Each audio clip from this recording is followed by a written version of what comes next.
Serial में सायली पर जब बहुत ही घिनौने इल्जाम लगते, सिर्फ इस बात को लेकर कि बाहर जो दुकान डाली है वो दुकान जूही शोभा ने भी तो संभाली थी। पता नहीं वो गुंडा उनके चौल से यहाँ आया हो।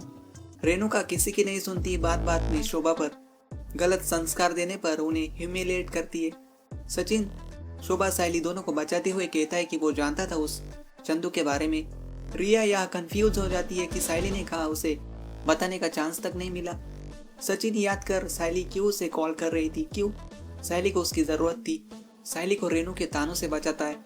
तो शोभा जब उसके बच्चों पर गलत इल्जाम लगते, परवरिश पर सवाल उठते, जो बाइक दिलीप ने चुराई थी वो कर रेणु का बहाने बनाती है कि सायली वो फूलों की दुकान बंद कर दे, इस घर में सिर्फ उसका हुक्म चलेगा।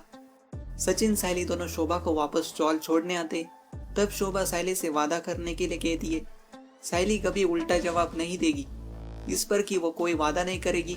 सचिन परेशान हो जाता है कि सायली को उसकी कितनी जरूरत थी और वो वहां नहीं था। सचिन मंगलसूत्र तो लेकर आता है पर अपने आप को उस काबिल नहीं मानता कि वो सायली को पहना सके।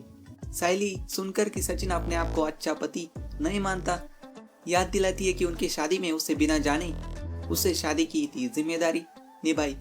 फिर कभी मत कहना अपने आप से कि तुम अच्छे पति नहीं हो। सायली वो सब याद करती है कि क्यों सचिन उसे वक्त नहीं दे पाया। सचिन तो मंगलसूत्र लाने के लिए मेहनत कर रहा था। अगले दिन जब सायली अपनी फूलों की दुकान खोलने जाती है, वही रेणु उसे रोककर बाहर जाने से मना करती है। परेश समझ जाती है कि रेणु को बहाना मिल गया ये सब करने का।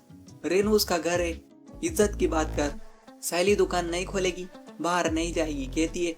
रिया को ये बात खटकती है, कहती है कि क्या हम भी बाहर न जाए, उसे भी तो राघव ने छेड़ा था। आपके लॉजिक के हिसाब से कोई लड़की बाहर नहीं जा पाएगी। अगले प्रोमो में चंदू सचिन से बचकर भागता है। सचिन उसे पकड़कर उसकी धुलाई करता है। उनके पीछे से पुलिस भी वहां आती है। सचिन चंदू को सायली के कदमों में ले जाता है। अब देखते हैं क्या होता है आगे, जानिए सीरियल में सिर्फ स्टार प्लस पर।